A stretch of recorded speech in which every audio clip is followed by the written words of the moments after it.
Ba, ba, ba, ba, ba, ba, ba. Captain's log, stardate supplemental. Conrad, I have to let you know, I didn't start recording until about 2 minutes ago on the video, so I'm going to have to download this stream later. That's going to be so annoying. Like, I'm going to normally record it separately? Okay, well, we're learning, folks. Episode 4 live? Yeah, don't worry. This is actually 60... This is episode 69. Hot. 69, dude. Insert disco music here. Hey, I feel like that you should be prepped for that sound bump. I know for a fact Kevin linked you some disco music. I know. I could actually play it if I didn't mind making your face temporarily disappear. Watch. I'm gonna click your face. This is really high tech. And then I'm gonna go over here to where our notes are, and then I am going to click said thing, and then I'm going to hit play.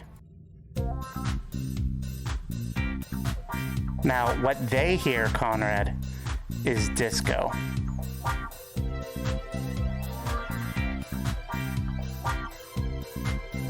I really hope they can hear the disco. Otherwise, this is... Welcome to Stardate Supplemental. It's a radio show about the starships not named Enterprise, because what other starships are there? I'm your host, Cobra, and I've got Squirrel with me here. We're going to take you groovy cats on a trip through all 36 episodes of the original series, talking about all the starships not named Enterprise. Except for, I screwed that up because they wouldn't call it the original series, because it's the only series. The only series. Hey, hip cats, there's this groovy show called Star Trek. Later on, it'll be time for our Babylon 5 podcast. Which they obviously didn't have in the 80s either. I meant to say, again, Battlestar Galactica, but I was thinking about Babylon 5 today because they released a remastered version of it. So it's going to be way too loud. I got to turn that off.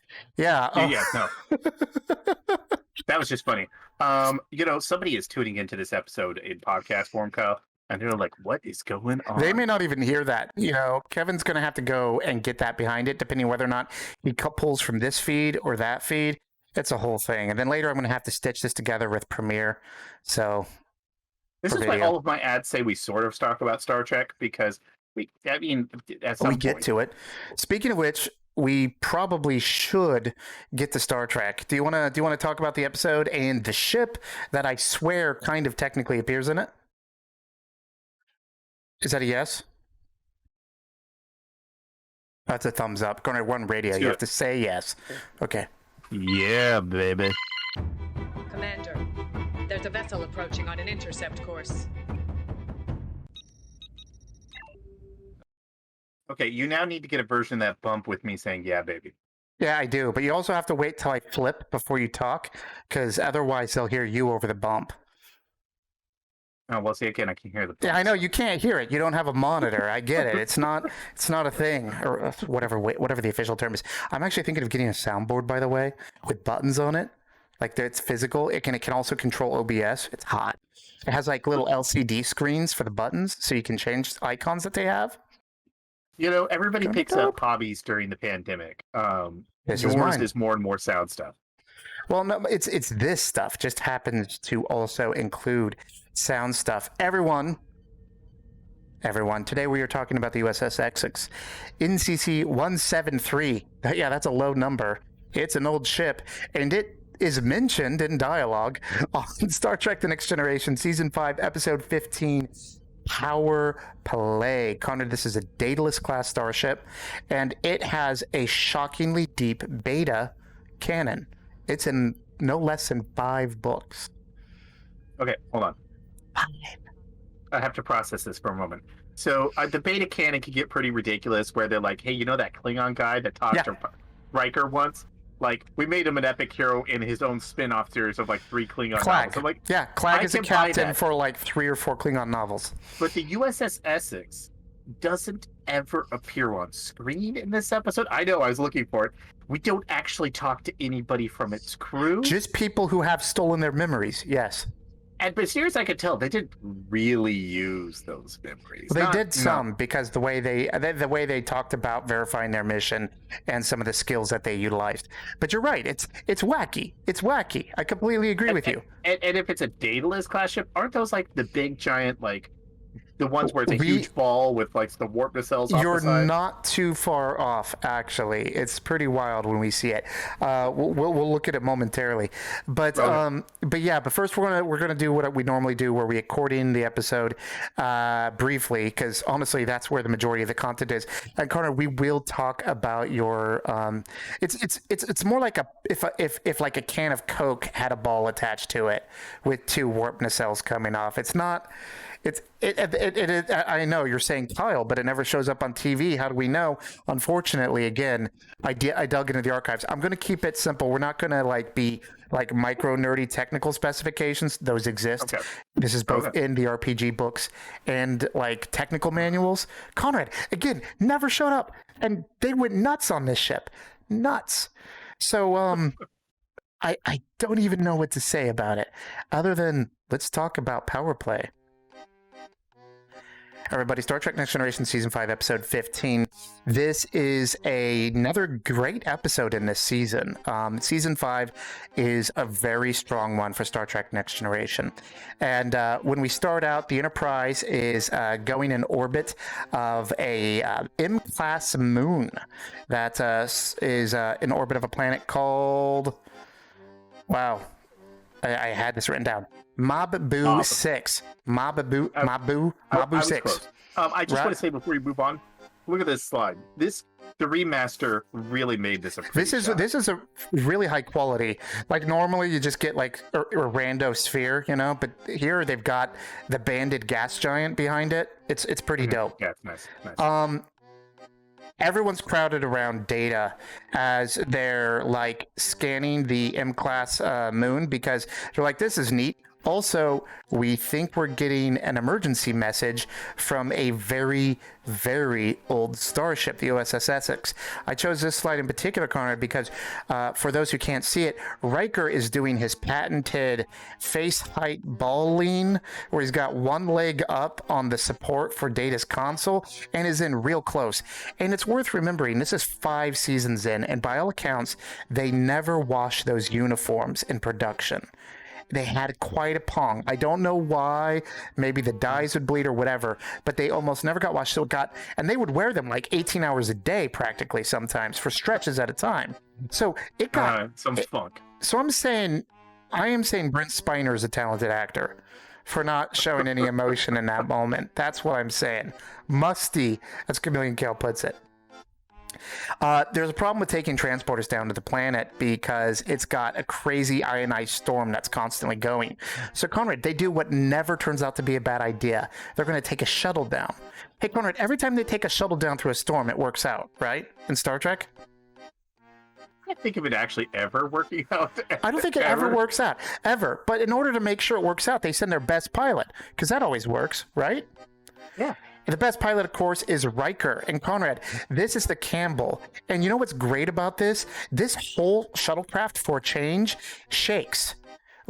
This isn't them shaking the camera. They're shaking the set that these three actors are in. I want to know if they ever use this again. So, one, I noticed the shaking, and I was trying to decide if the actors were doing the shake and the screen was moving, but it looked too much like they were actually moving it. But what I noticed is this is the only time I've ever seen them wear seatbelts in yes. a shuttlecraft, where they're going down in the storm. Hey, you know how that's usually a bad idea?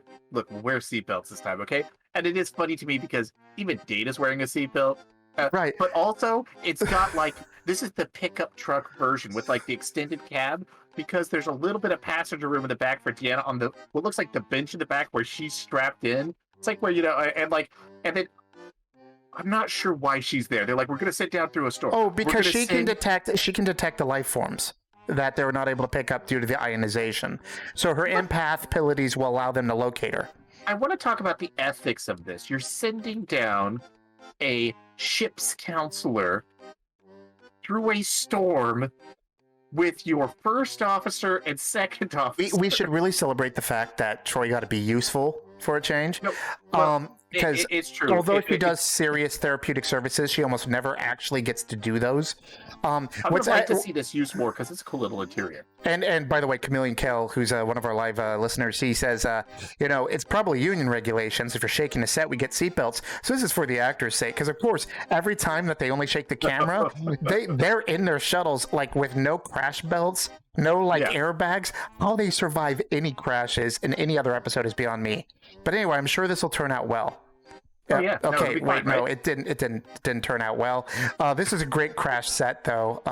Look at how tiny that shuttle pod is, Conrad. They probably had to pull down the seat behind Troy in order to get out through that catch. Well, like, not only is it a shuttle pod again with the extended crew cab, but it comes down, wrecks. But also, when they get out, I noticed they've got like an explosive ejecting, like most of the shuttles like land in a way that like the rear, the rear gate just still flops down. And you're like, this. Oh, we could have been See, this has a little side door, but it's broken. So. Oh, it's the minivan. Okay, all right. Yeah, this thing's basically the size of a refrigerator. But so that's why. So anyway, they're on the planet, and the storm's coming, and things go bad, as you can see from the slide here, where they're all knocked out. They can't get back because the shuttle's down, and so O'Brien does a very risky transport to the surface, because O'Brien's been in Starfleet for 21 years by now, and he doesn't care. He's been through everything, so he beams down with pattern enhancers that they're going to set up. They get struck by lightning, and they get possessed, with the exception of Riker, who has a broken arm, by ghosts. Space ghosts. I mean, they're not space ghosts. They give you a long explanation, but they might as well be space ghosts. Space ghosts. Right. Coast to coast, man. Gotta eat that cheese. Get blocked up. Space Ghost loves cheese. I'm just, it was on the show. I'm just saying. Okay, so Conrad, the long story short is they beam up. 3 of them are possessed by ghosts, and those ghosts get mean fast. They've got a plan. Troy, Miles O'Brien, and Data are possessed and try to take over the bridge of the Enterprise. They fail, and so they make a getaway down into the bowels of the ship, and they're chased by Worf and a couple of security extras. By the way, this has to be the best day in the lives of these actors, because they get to do an extended fight scene alongside main characters. You got to live for those moments as a background I think actor. they get the lines. There's an extended phaser fight, but also when they show up and they're running around, do you feel like this is Worf and this is like the A string of his Parisi Squares team? You actually see this redhead a lot.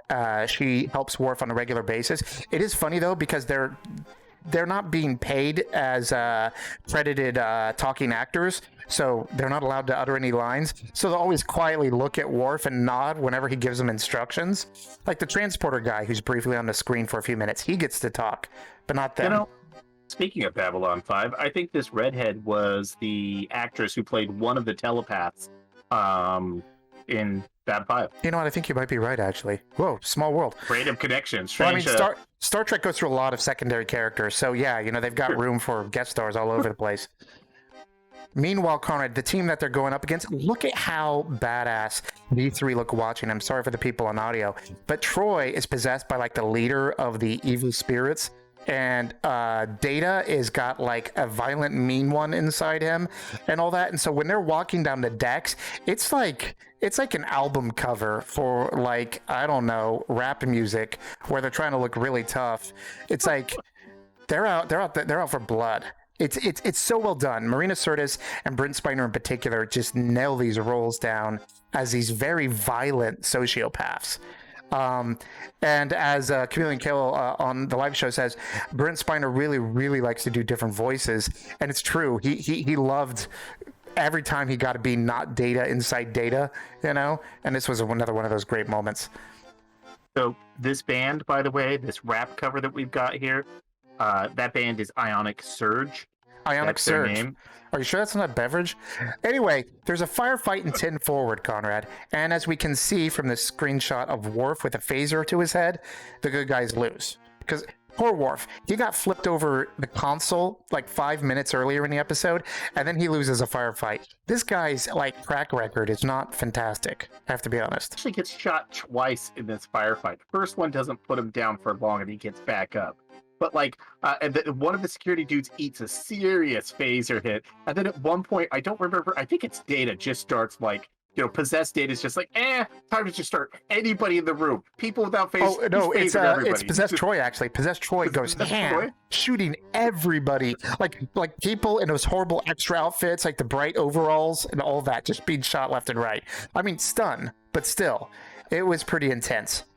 Because they're all taken hostage in 10 forward, the space bar, this Carnage is a hostage episode, and it's actually really well done as that.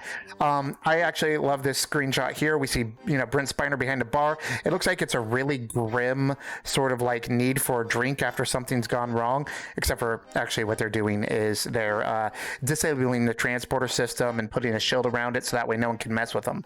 And all through Guinan's terminal she's got back behind her bar there. Well, Guinan's been absent for most of this season, so it's really a pity that we don't see her. I don't remember why. Something about Whoopi Goldberg in time. I mean, she was a movie actress at the same time.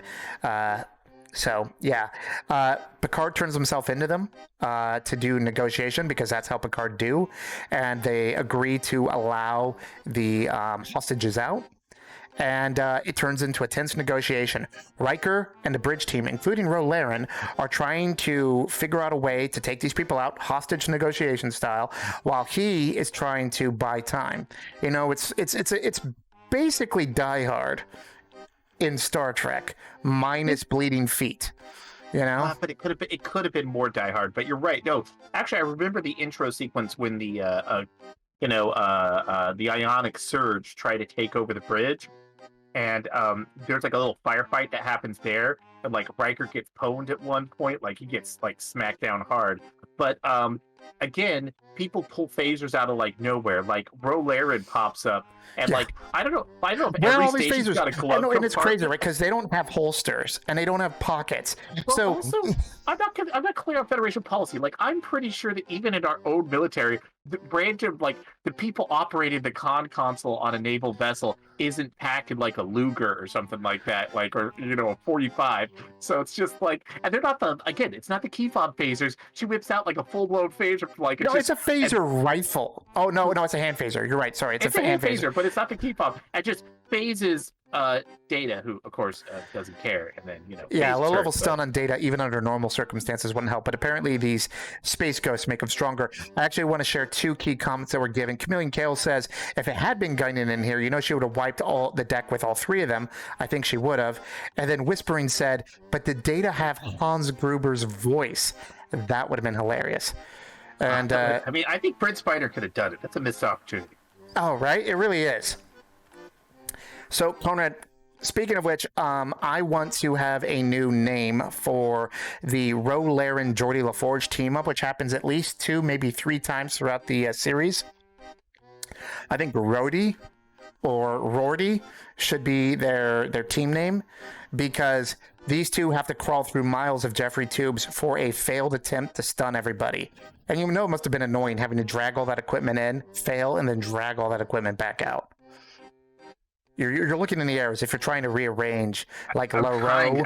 I'm trying to do like. See, that's why it's Rorty. Reforge, like Ro Laren, Reforge. There's some options in there. We're trying to figure out how to puzzle it in.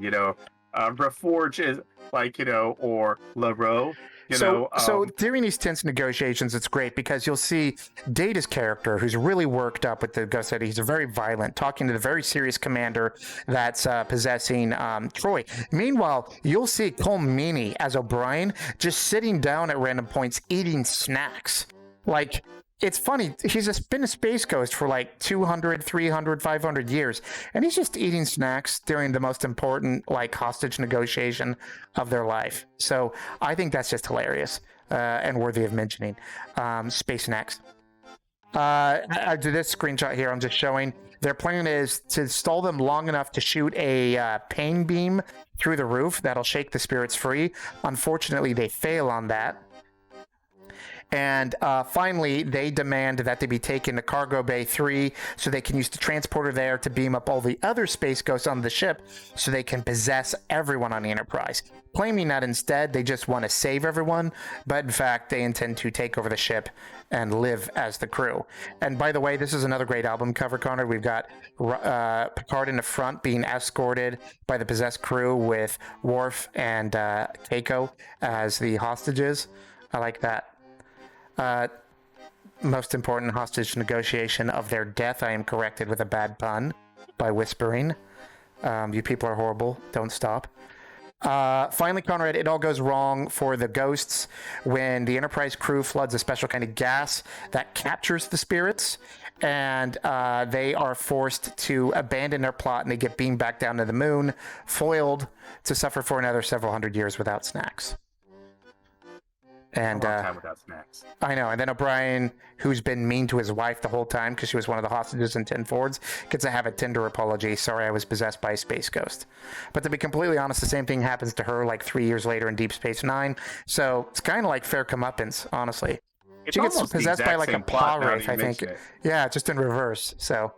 Oh, is it paw wraiths? I don't even think it's paw wraiths. I think it's something else, but it might be paw wraiths. Oh, yeah, you're right. It might have been one of the other weird non-corporeal entities they ran into. Just, But yeah, space ghosts. So Connor, that was power play in a nutshell. And you might notice something.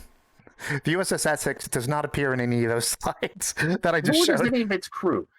No, but we do get to meet 3 of the crew through ghosts impersonating them. And the ghosts have absorbed some information and skills that those crew members have that they utilize. But you're right, we don't actually, they pretend that they're the crew members. It's a weird double.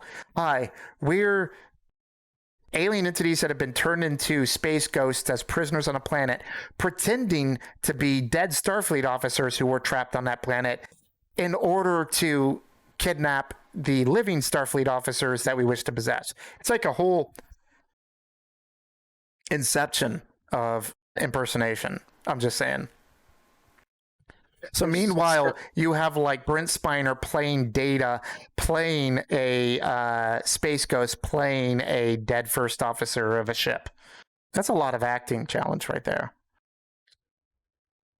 Well, I just picture you Brent Spiner's chair parsing it out. Okay. All right, so this guy's like a pretty angry dick, but I'm like the ghost of a dead executive officer of the Essex who's been he's just traumatized by all the past been here a long time. And they're like, you'd think, and he's like, what do you mean think? You're not actually that guy. What? You're another ghost of another dead dude. Well, he's kind of dead. Who's been here for like 300 years, who possessed that guy before he died, and you're pretending to be him in some overly complicated scheme to try to escape the planet prison that you're on. Yeah, where you're an immortal space ghost. It's a lot to put together, right? When you add that all up, you're so I'm like a guy pretending to be a guy. He's an android. How did Data get like space drunk? In that one episode. They play really loosey-goosey with that. Yeah. It's like, what can Data do or not be done is always one of those big question marks. Also, a terrible plan they had. A terrible plan for escaping. There's so many better ways they could have tried this, rather than let's get in a running gun battle to 10 forward. Now, to be fair, it was Data's possessed guy that caused the problem, because Troy's possessed commander person wanted to just talk them into it using, I've got a feeling there's people here.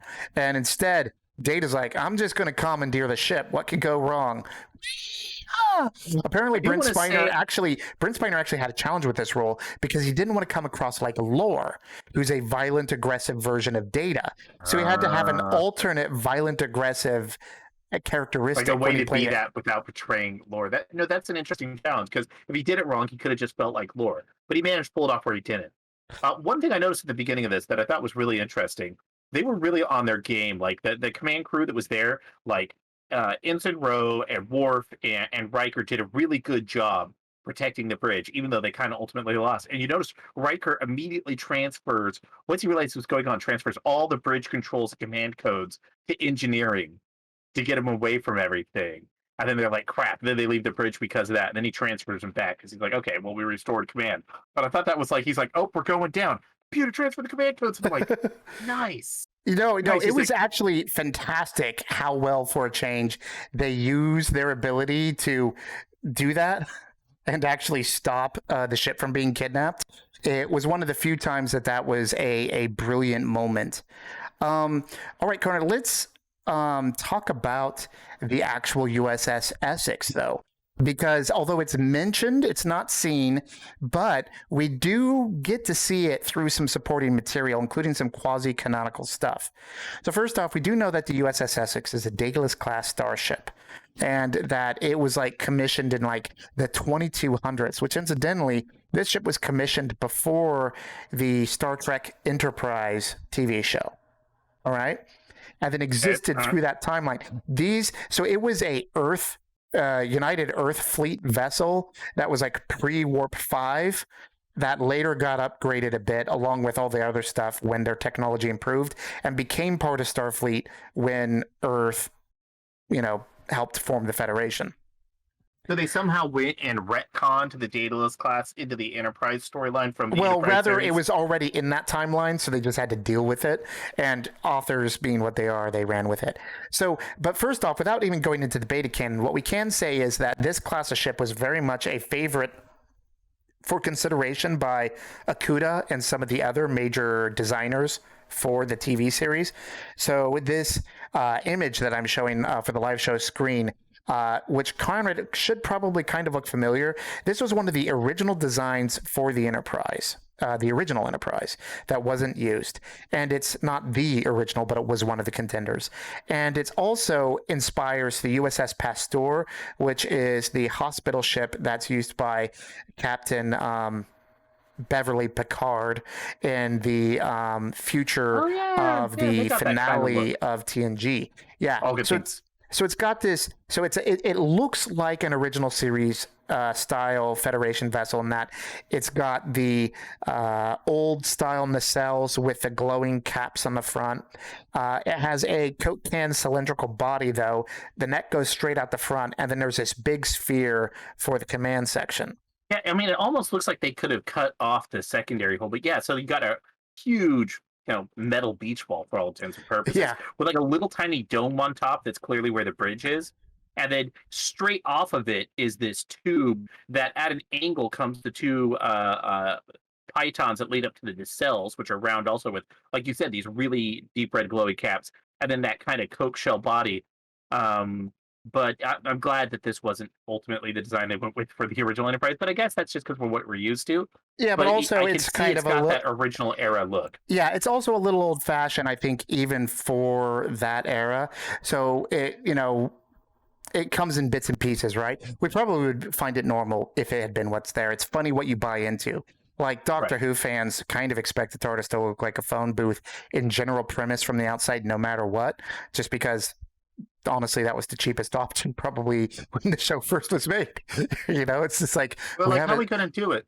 Like, okay, I've got it. What if the outside's just a blue police box? And they're like, well, what about the inside? Oh, we can do whatever we want. It's bigger on the inside. And they're like, but then we don't have to have an alien ship landing everywhere, which is like the transporters in Star Trek where they're like, so why do they have transporters? They're like, because we couldn't afford a shuttle and the idea of landing the ship every week was expensive. And they're like, what if they just beam down? How does it work? Nobody knows. It's space. Whatever. It's magic. They just teleport. So let me tell you some fun facts about this ship in the beta canon, Conrad. This model, by the way, this Daedalus class model does appear in the official canon really quickly on Benjamin Sisko's office. For some reason, he has a Daedalus class model in his office at Deep Space Nine. The ship captains often have something sitting around. I'm kind of curious what the in-head canon is for that for him, because I doubt he ever served on one, and obviously it's not a namesake of Deep Space Nine, but you never know, there might be that. But in the beta canon, Connor, this appears in 5 novels, and it's also mentioned in 2 others. It appears in one of the Enterprise Romulan War series novels, and then it appears 4 times in the Rise of the Federation series. It was built before the Enterprise, the NX-01. It fought in the Romulan War, and it's also primary to first contact with the Saurians in 2162. That's the race that Linus from Discovery is part of, and they also appear on screen briefly in the motion picture, and also the first officer of the Titan in Lower Decks is a Saurian, incidentally. He doesn't have any speaking lines, but we see him there. So, okay. The first people to meet those lizard people, these guys. That's a lot for a ship that never appears on screen. And it's worth noting, they reused the crew members that are mentioned in the TNG. It's so weird that they reached into that. This is more than Clag, Connor. This is Clagitis to, like, an order of 10 more. Like, there's, work like novelizations based on extended canon for TV shows, video games, board games, like in the case of like the entire BattleTech series. There's a lot of Shadowrun and BattleTech books out there. And you're like, what is these based off? A role-playing game and a board game.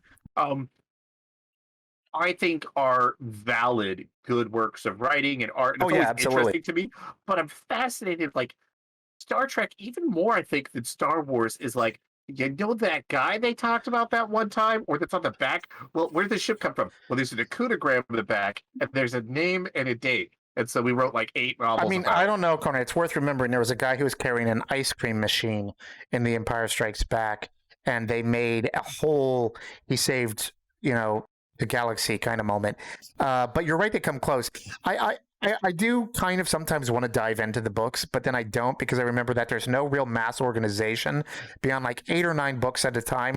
They'll like try to keep consistent, or like Penguin Books when they were in charge of it. But then another person or company will get a hold of the license and it goes bananas again. So it's like, that's what the Star Trek property's always been terrible at. Their extended canon does, like the Star Wars extended canon, up until they threw it all away and started to rebuild it, like essentially had like lore keepers and rules to a degree, right? Although to a degree, part of their throwing it away was the lore keepers got bad at it, and so they were like, "Can we trim it?" And they're just selectively reintroducing it. It was just also so much of it. They're like, aren't there like 28 Sith masters? Half of them are immortal. Like some invading plant species, and the Emperor was secretly good at trying to stop them. And like Chewbacca's dead, and like there's 12 solos. There was so much going on. And everybody's like, what's going on anymore? I don't know.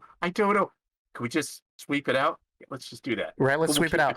So, Conan, let's look at 3 of the crew members as best as we know them. All right, these are the people that are mentioned by name. First off, we have Captain Bryce Schumar. Okay, and this was the AKA Slash. Now, it's actually worth noting the the producers for this episode gave a nickname to the 3 ghosts that are possessing the people because they're only impersonating the crew members. So Slash is the name of the criminal who is pretending to be Bryce Schumar, who's possessing Troy. So Marina Sirtis is pretending to be the half alien counselor Deanna Troy. Yes. She's pretending is possessed by Captain Bruce Schumar. Right. She's actually possessed by Slash, the 300-year-old criminal space ghost. Right. Now, we do know one thing about Bryce Schumar, and that is that he was captain in 2167 when the ship went missing.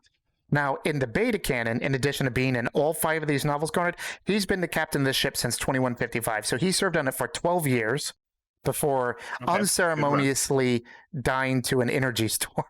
And so I think that's the sad thing about these novelizations. So it sounds like it was in all these wars and other stuff. They were heroes, and then they die in a tiny moon for no reason. Did he try to fly the ship into the energy storm? Well, we don't. Presumably, they tried to save this ghost because they were tricked into it. We know, according to the books, he was of English Indian descent and had a salt and pepper mustache. So that is your flavor fun facts from him. Yeah, you've got a salt and pepper beard going on, so you shave that off. Not as much salt in the mustache, but it's starting to come in. It's getting there. I have a lot of salt under this hat, man. 2020, tell you what. Also, Conrad, we have Commander Stephen Mullen, aka Buzz, and we know Buzz was a violent jerk. Data playing him was Brent Spiner playing him was like all over it. This was the guy that like was trying to push Worf into basically a fist fight, which would have been entertaining. Everybody's to watch. I gotta prove I'm tough. I'm gonna fight the Klingon. Come on, Klingon, bring it. And it's like, you're an android with a phaser. I'll put the phaser down. You're still an android. I'm going to give Worf credit for not fighting back because we know Worf would lose to Data. He always has. And Worf still, like he says, he's not afraid to die. He'll do it for any reason. But in this case, he did hold himself back. Now, Commander Stephen Mullen, Conrad, has a sad story. He's Canadian. Okay. This is in the beta canon again. Okay. He served on the ship. No, I'm sorry. Hold on. I have to interrupt you there. I'm just going to do it. Your delivery there. So, Commander Mullen has a sad story. He's Canadian. And it's just like, I think there was like a little bit of a pause there. I'm like, that's a harsh take. I one, embrace our Canadian brothers and sisters to the north. I'm just saying it's a hard, cold end for a Canadian, is all I'm saying, right? A cheerful, cavalier people being impersonated by a violent sociopathic spirit. We also know that he served from 2162 on. He was the chief science officer, Conrad, and was promoted to first officer just before this mission. So he got the new job, the new pip. The ship goes down. Got the new shirt. He's like, yeah, I'm gonna do this. I'm gonna be the best first officer I could be. Space Ghost. Space Ghost. Right? Ghosted. And then finally we have Lieutenant Morgan Kelly, a.k.a. Slugger. And this is the ghost that possesses Chief O'Brien. Slugger comes off a bit weird. Slugger's obsessed with snacks. Because Slugger knows that Miles knows Keiko, is really kind of trying to figure Keiko out. And the baby, Molly. It's kind of weird because Slugger's like, that kid, I gave it to you, didn't I? It's just really kind of like barely comprehends the whole biological process. I mean, to be fair, he's a 300-year-old space ghost, man. Like, he's fascinated that he found like the beer nut stash behind, the console. Right. So what's interesting about Lieutenant Morgan Kelly, by the way, is Lieutenant Morgan Kelly is a woman. So a redheaded woman in the beta books, and served from 2165 as the armory officer. So she was the Commander Reed, Conrad, in Enterprise. She had that role, which, those people always die horribly. So this actually kind of fits in this case. So I want to talk about some lost opportunities here. Okay, so we've got Captain Schumar, Commander Mullen, and Lieutenant Kelly. All right. Yeah. And they are possessed by the three ghosts / Buzz and Slugger. Right. The three ghosts of Christmas Past.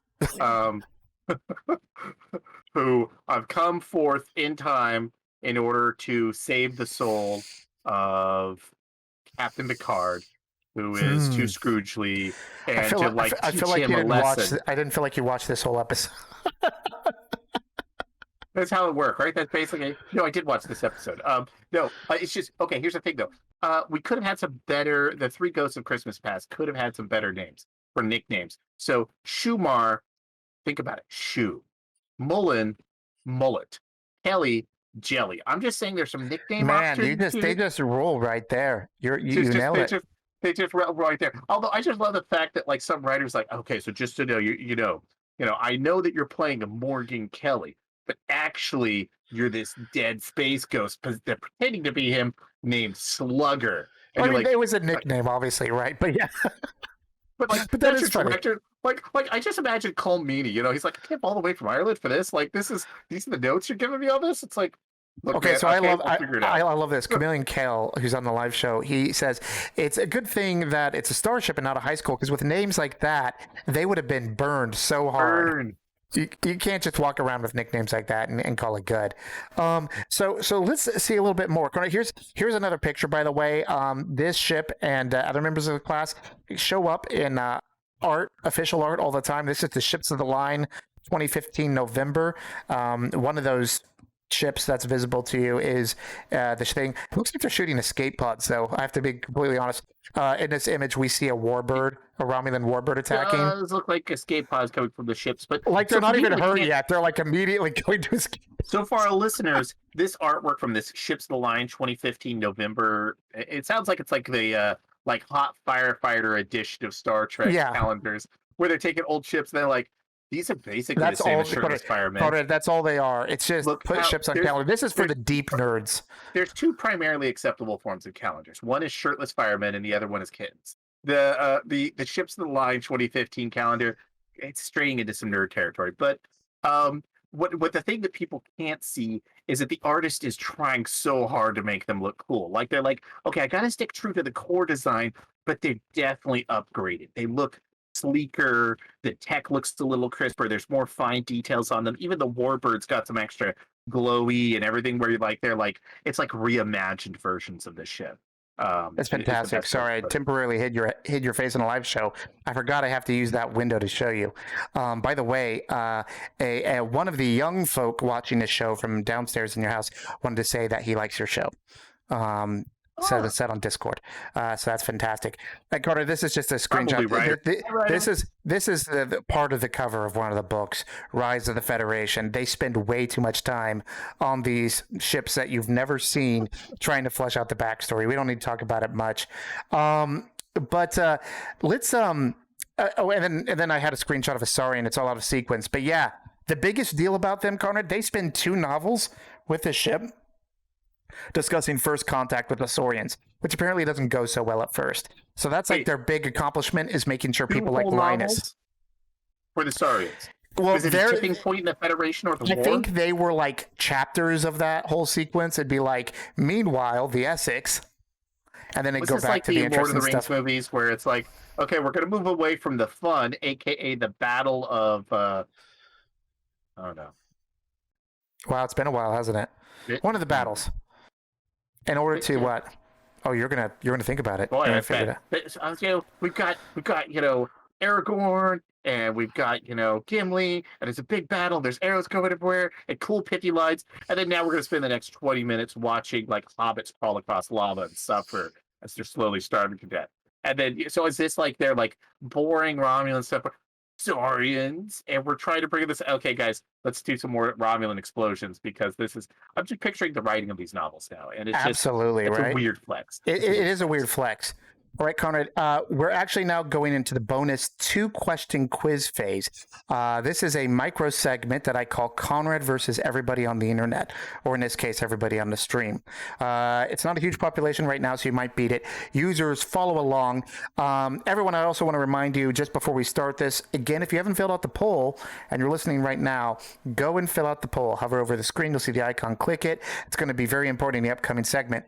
Conrad, which Voyager crew member in this poker game has a connection to the Essex? Is it A, Chakotay, B, Neelix, C, Tom, or D, Harry? And viewers on the stream, one of you needs to answer. Was it Chakotay, Neelix, Tom, or Harry? Now, while they're thinking about it, I want to comment on this picture. So we've got Chakotay, Neelix, Harry, and Tom all gathered around a table. It looks like in the mess hall. They're actually in the Delta Flyer, incidentally. And the Delta Flyer, even better. But from the picture here and everybody's looks, I'm assuming Neelix just farted because Chakotay looks like he's trying really hard not to laugh. Neelix has got a face of like, oops, and Tom looks horrified, and Harry looks like he's about to like yell something out. So it does look like a nervous fart moment. So, squeaky trombone action aside, the audience cornered thinks that it is B, Neelix. What do you think? Okay, I feel like they're going for like the ghost horse here. That's the 100-to-1 odds. Right. It's probably Neelix. But I'm going to say I think it's actually Tom. Tom comes from a Starfleet family. I think maybe it's tied to like his family heritage, and it's like his grandfather or great-grandfather.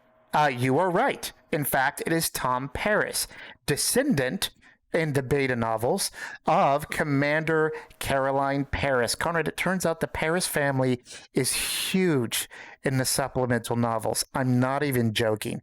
This was the person who, before Mullen was the first officer, she left. No, the first officer. She left just before this to go join another ship, which she lived on to command later. So she left at the right time. Right?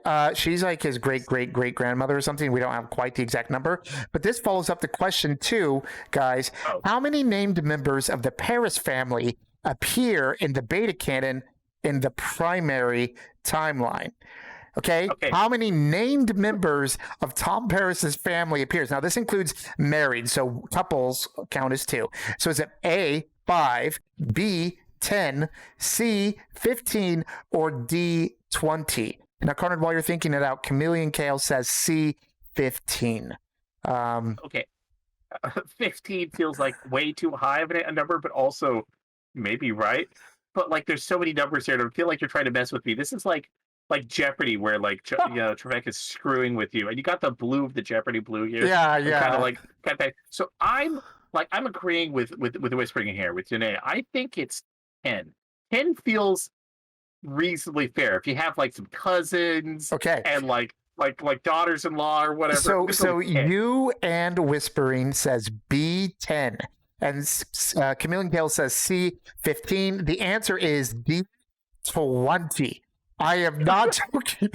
There are 20 named Paris family members throughout from the 2200s on that appear in Star Trek novels that are canonically part of Tom Paris's family. That is absurd. I mean, I thought absurd. 5 novels that feature the USS Essex was absurd. Just somebody being like, that is like them, like, hey, of all the families to choose. Have we done enough Parises? I think there's room. Does he have like any, like, I don't know, third great uncles? Not that we've decided. Incidentally, that makes him a major disappointment until he's on the Voyager, if you consider how many of them were in Starfleet. Now, incidentally, I did say primary timeline for 2 reasons. One, there are in the novels 2 family members that are in, well, not family members. Him and his father both appear in the Mirror Universe in one of the Mirror Universe books. I'm sure they die in the first 5 minutes. That's usually how it goes, right? 2, there is a canonical Paris who appears in the Kelvin timeline, who would have been his grandmother in that timeline, according to Simon Pegg, who helped to write Star Trek Beyond, which incidentally was one of the best of that. And that is Commodore Paris, who is here on the screen now and played by the amazing Shohreh Aghdashloo, who you can see right here. She's better known as Avasarala on The Expanse, and the Secretary of the UN, the Secretary General of the UN. Okay, first off, the Expanse character that she plays is amazing in the books, but this actress, it's just amazing. I didn't know somebody's stern old Indian grandmother could be portrayed in such an amazing foul-mouthed, and what I love about her as an actress is there aren't enough, especially older women, getting cool kick-ass roles on genre TV, and they should be, because she is one of the best actresses in that whole franchise. Well, she brings so much swagger. Like, she's got just dominating presence and charisma. So it's fun to me. I'm like, oh, this is one of the Parises. So this is alternate timeline Paris's grandma. Yeah. I wonder if in the alternate timeline, is the Voyager around? Is Picard around? Like, how it would be actually fun to see in the future to figure out, but also a total waste of money. Anyway, so that, Conrad, was the last little fun fact that we had, which means that the Essex has been treated. And honestly, I'm impressed at how much of the ship there was to share for something that barely appeared in the episode, which means, are you ready, Conrad, for the pain of telling us a story about what else happened in this episode? I think so. You think so? I need a better commitment.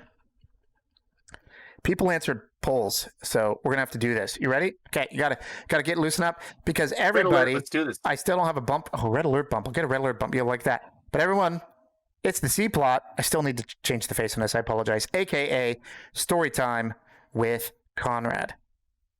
All right, Conrad. The C plot is, for everyone at home listening along, our new third segment where we don't talk about the A plot of an episode and we don't talk about the B plot of an episode, although this one didn't have a B plot, incidentally. All hands were on deck for the hostage negotiation. We talk about the C plot. This is something that could have happened, hopefully involving the ship of the episode, that wasn't important enough to make the cut on the television show. And using the information that came from the live viewers on the polls, Conrad, I will feed you prompts, and you have to tell us the story of what occurs. Now, you can see that Reginald Barclay is the center of it because I've thrown him up on screen. So it is time for me to whip out that poll and get involved. Let's go ahead, pull up the stream manager, and take a look at our responses. Oh, there's going to be some tiebreaker stuff here. So here we go. Question number 1 was, Conrad, so as we start, Barclay's hypochondria is kicked back in, okay? You know how it is. He's a nervous guy. He's always convinced, after looking on Elcar's WebMD, that he might have a condition. Now, I asked, does he think that he can't sleep because he has Vulcan necrosomnus syndrome, which will kill him if he does? That he can't get the Microbrain's new metal rock anthem Stova Core out of his head because he's infected with Klingon nanites? Or does he think he must be trapped in a temporal loop in which he has deja vu about the lunch he just ate? Now, I got a vote for two different ones in a tie. So I'm going to say he thinks he can't sleep because he will die if he does. All right.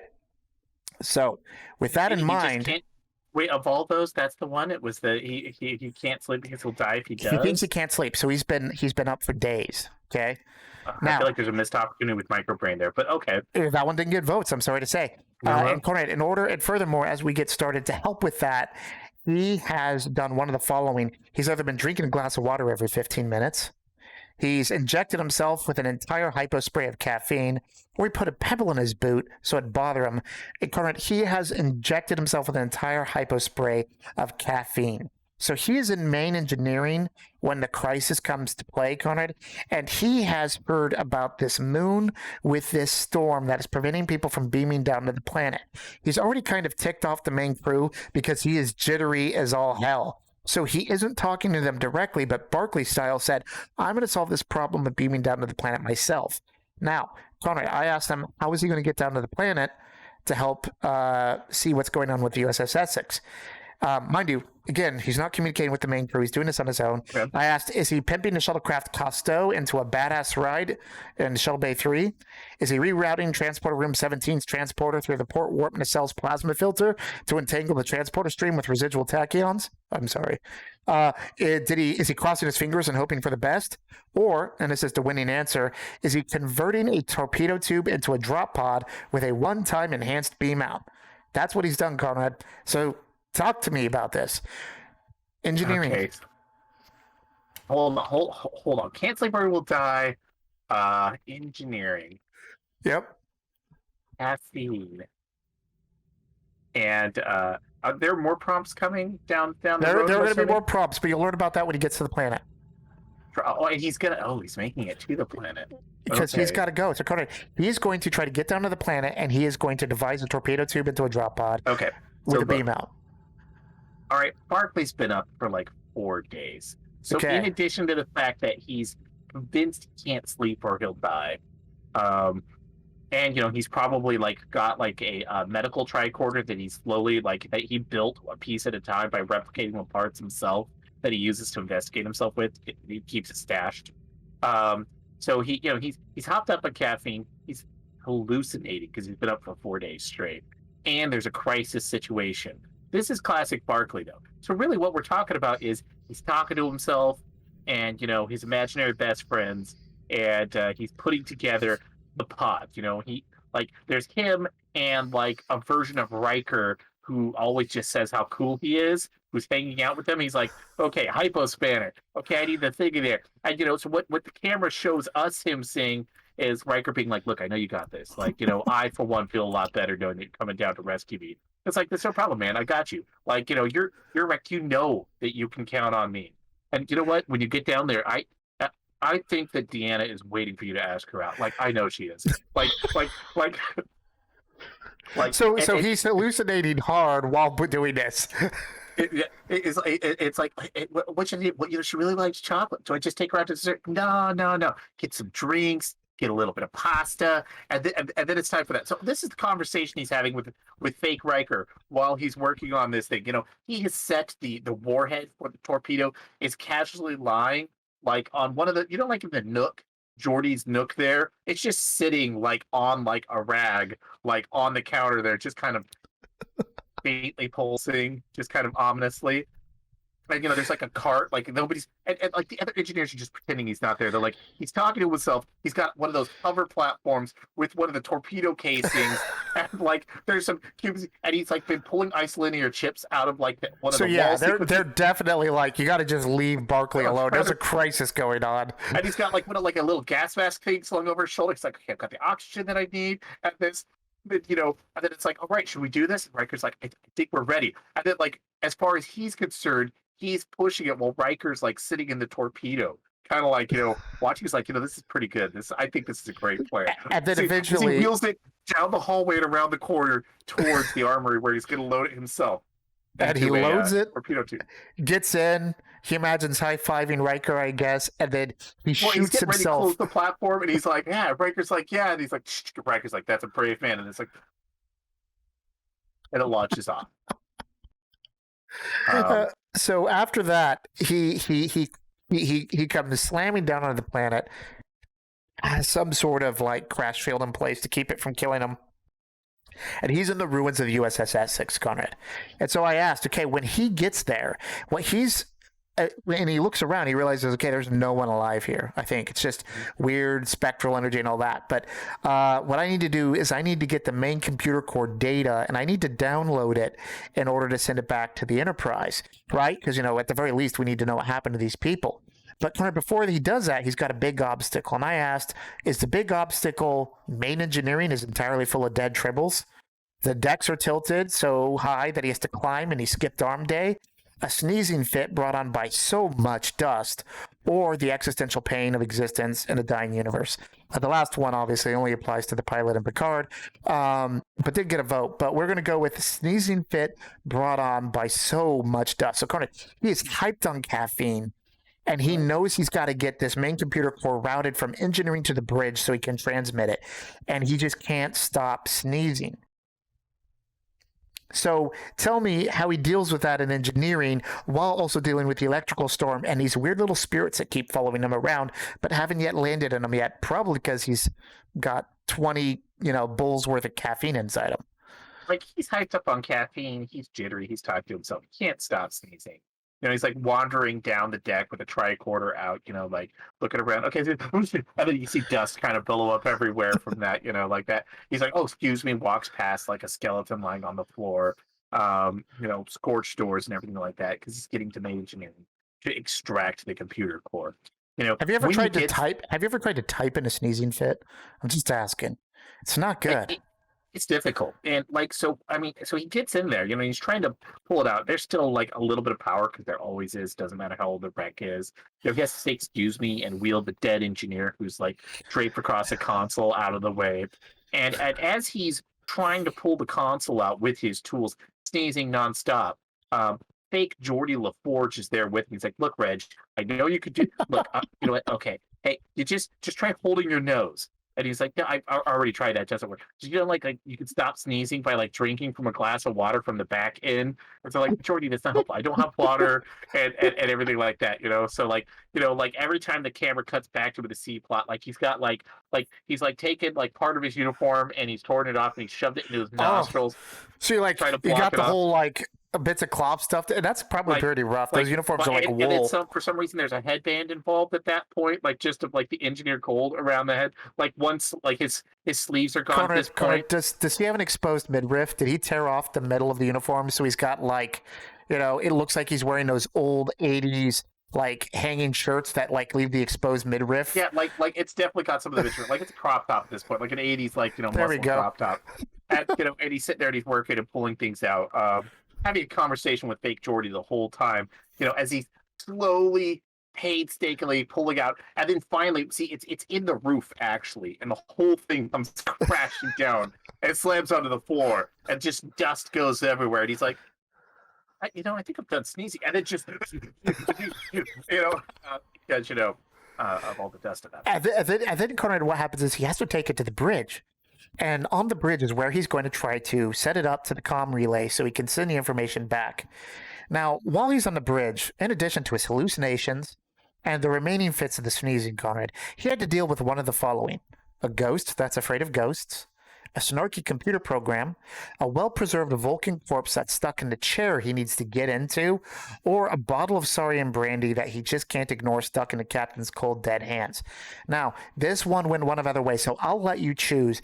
Is it a well-preserved Vulcan corpse that's stuck in a chair that he needs to get into, or the bottle of saurian brandy stuck in the captain's hands? Okay. So, complaining to Geordi in the fact that he is hauling the computer core. So at this point, he's shirtless. He's pulled off the top of his uniform, and he's got it wrapped around the computer core, and he's like lugging it along through these halls. I could see this on lower decks, by the way. Pushing his way through, having to like manually open doors, and meanwhile, Geordi's got like his tricorder out, his flashlight. He's looking around. He's like, I think we need to go this way. You think you can help me with this, And it's like, no. One of us has got to keep a watch out, just in case they're pirates. It's like, pirates? It's like, pirates. Look, we've got ghosts. They're pirates. It's a problem. We got to worry about that. So they finally make their way all the way up to the bridge, and he slunks it down. He's like, "Oh my gosh!" He's plugged some cables into it, and it's pulsing and stuff. And he looks over and he sees this bottle of Sarium brandy in the captain's hands, and he kind of looks over, looks at fake Geordi. And fake Geordi looks at it, looks back, and he's like, "And he's like, Reg, you have been working really hard lately." Reg's like, "I have been working really hard." So he goes over, and he goes to grab it. He pulls it up, and like the whole arm comes up with it because it's stuck in the hand. And he's like, and he freaks out. And then like it pulls away, and then like it's just like he has to pry the skeleton's hand off of it, and he like kind of has to wipe it off and everything like that. And he's like, okay. Then he goes up to the power to the computer core, which he's got hooked up, and he's keyed in the sequence to start transmitting. And he pops off the the cork of the Sorium brandy, and it's like, "Here's to you, Essex." And he goes to clink it with that, like he's doing a toast, and there's like a big spark, and he's like, "Oh," and then he's like, and then he's taking a drink. Mind you, a headband, and he's got like stuff stuffed in his nose. So it's not a good cool look. and finally gets the data beamed up. Now, Conrad, when he does this, of course, he's set up an emergency one-way beam back with a pattern enhancer and the torpedo, as we mentioned. But when he does that, he has to sneak back aboard the Enterprise and act like everything's normal, because he learns that there was a hostage negotiation, the crew almost all died, and he was absent without leave because he was high on caffeine. So he has one of 4 ways he's trying to pretend everything's normal as he sort of slips back in. Option number 1 was he had some spray on paint and contacts and going to pretend that he's Data. Okay. The other is that he pretends he's been infected by one of the Uxmal terrorist ghosts. Another option was that he brings enough ice cream for everybody to share. And you're lucky no one took that one. And then finally, he gave the command, computer execute program La Cucaracha Wharf 2. Now, the pretend to be Data and La Cucaracha were the 2 ones that were tied. So I'm going to actually break the tie and say he said computer execute program La Cucaracha Wharf 2 when he shows back up and he's got an angry Will Riker staring down a half-naked, stuffed-nosed, headband-wearing, jittery officer. So what's his... how does this work? What happens? Hold on, let me think about this. Everybody, you can talk amongst yourselves. It's fine. Gotta think about this one for a second. It's a bit deep. I know. I'm sorry for doing that to you. All right, look. So he's, he does the site-to-site transport, beaming from the pod back up to the ship, materializing, I'm assuming, in that like little closet that's like right off of engineering, Yeah. And then he steps out. And at this point, Riker's there with Geordi. They're trying to like fix stuff because like everything's all screwed up on the ship because there was terrorists everywhere and things. And like, and Geordi's like, I don't know. He's supposed to be around here somewhere, but I'm gonna be honest, Captain. He's getting a little bit on my nerves. Like, it's like, why is there a freaking, photon torpedo core? It's like right here. Like, look, sparkling, and like it's up. And out comes sweaty, and he's soot stained. He's got a headband and like no shirt. He's got a bottle of brandy. And they turn around, and he's like, what's the code again? Computer La Cucaracha Wharf 2. That's the program. Now La Cucaracha, La Cucaracha. Yeah. Okay, just so you understand the song. So, look, Barclay found out that Worf's birthday is coming up. It's like in 2 days. and as we know, Worf hates birthdays. Right. And so Barclay's like, look, okay, if something comes up, I'm going to be like, I was planning a surprise party for Worf, and I was just working on some stuff. So he comes out, gives that code, and they're like, what are you doing? Computer, execute La Cucaracha Wharf 2. And then the computer's like, initiating La Cucaracha Wharf 2, and then all of the lights in engineering kind of starts to strobe, like a flash different colors, and then like that kind of like a limbo music's coming up, like background music with like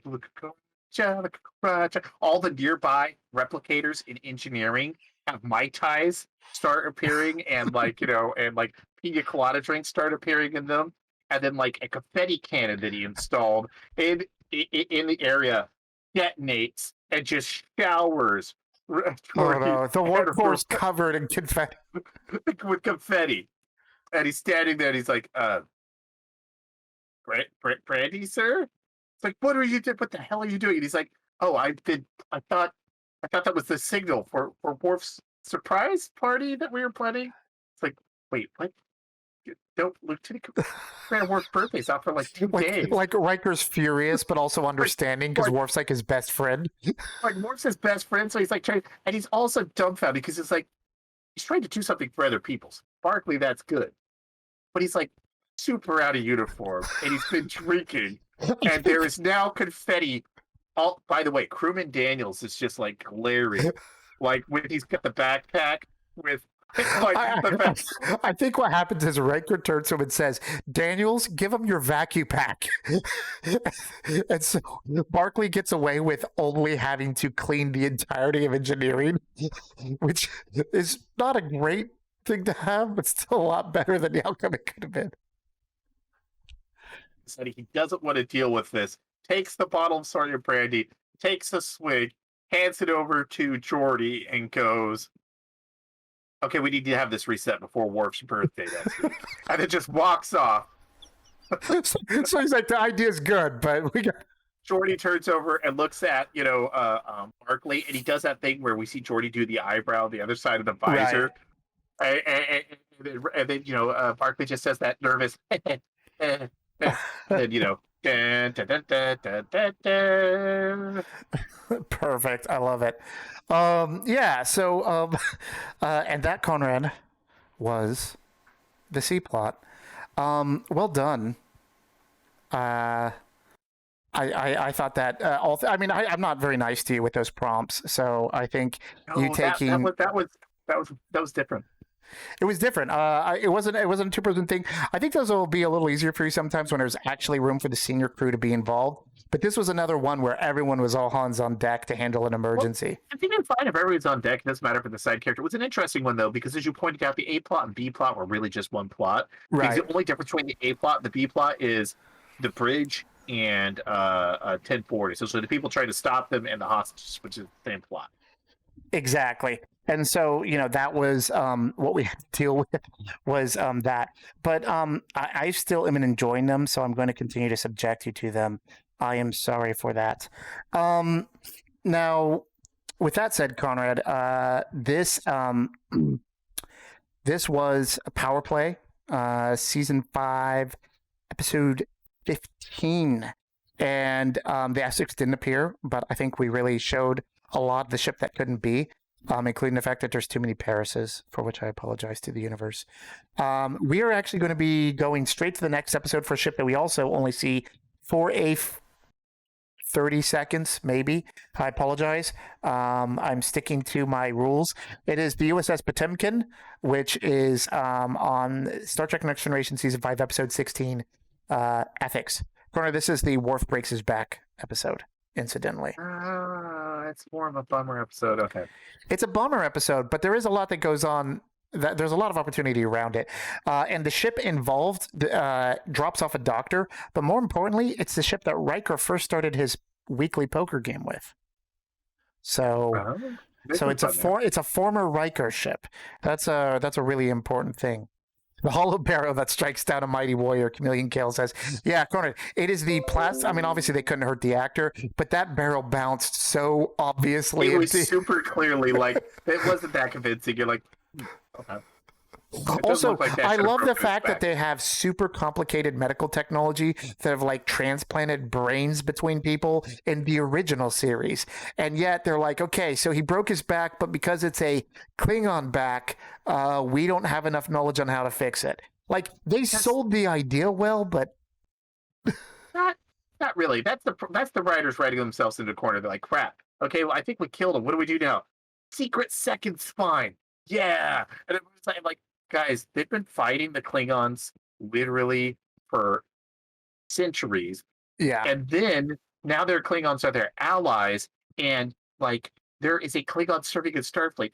They've got detailed molecular scans of Klingons. They've done dissections of Klingons. They know how Klingons work. You can't tell me they're like, I don't know, the body's a mystery. Picard's got a fake heart.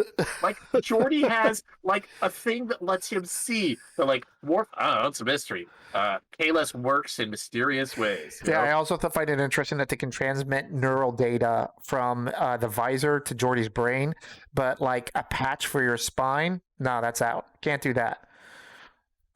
They actually have spine ridges. They've shown that the ridges go. He has ridges on his feet. I don't know, man. You know how like Trill have spots all the way down? The way I could tell, so they've got the head ridge, right? And then the spine, they've got the ridge must go down their spine. And then I think what it does is right at that base of your spine, right above the butt crack, it splits out and then goes down each leg. That's the only thing I can guess because they've shown like but they're really inconsistent with it sometimes. You're like, wait, does he have the ridges on the backs of his legs or not? It's like with the Trill. It's like, wait, spots go all the way down or... Well, they say it does until they get lazy with the makeup, and then they change their mind. Right, and then they'll have her like in a skirt or something like, do we want to put the spots on our legs? Nah, we're just not going to waste time. So Whispering says maybe instead of spines, they just have extra muscles because they are Klingons. So it's just muscles after muscles after muscles. Did you know they can flex their back? No, watch it. Oh my gosh. It's like, yeah, it's real creepy. It's like... Right. So first off, Conrad, before we go, I do want to thank everyone that showed up. It's weird. The Twitch reporting thing on numbers versus the actual amount of people in the room are completely different, but there's a lot of faces there when I do a refresh. So hi, everybody.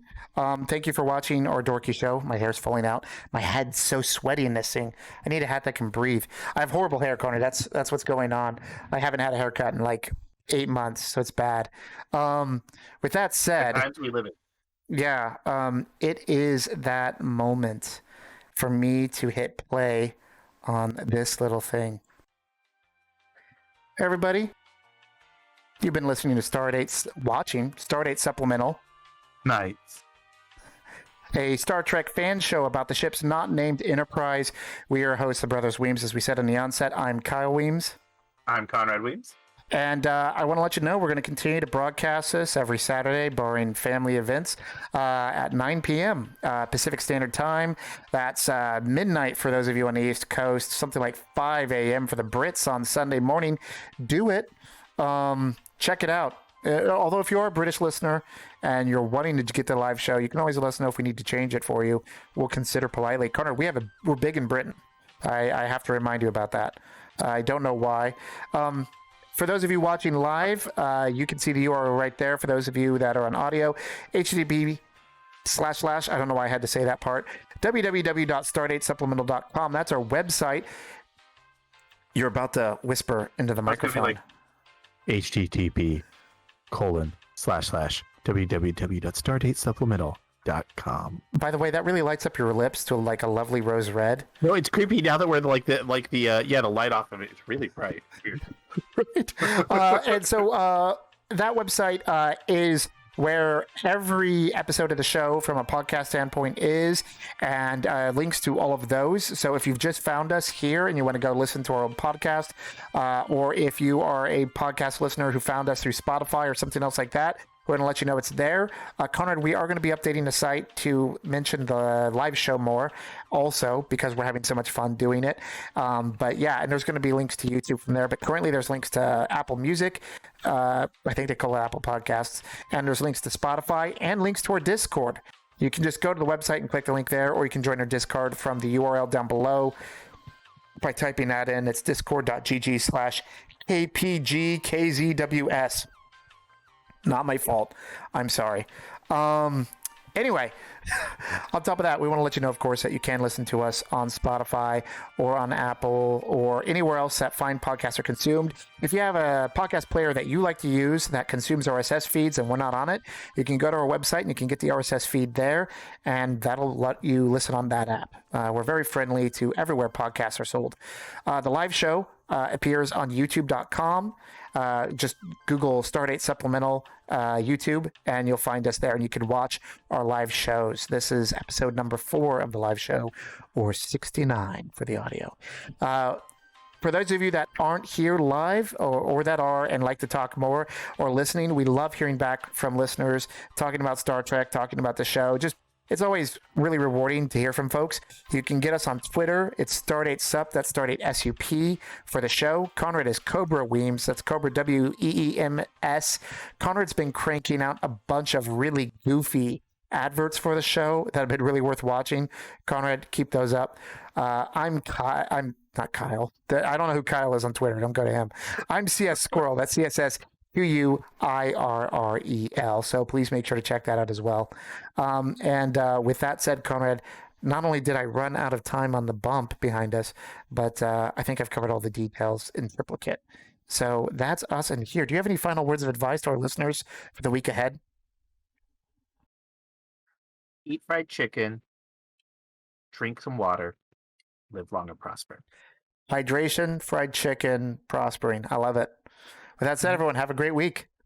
Bye. Where's I've lost the closing thing. Oh, well, there's a closing spot, but I can't find it now. Oh, well, I guess I can't press the button. Normally, there'd be a thing that would happen. Play the video as an outro. We really should have worked that in. Hi, everybody. Right? Instead, I'll just do this. Now they can hear the holodeck.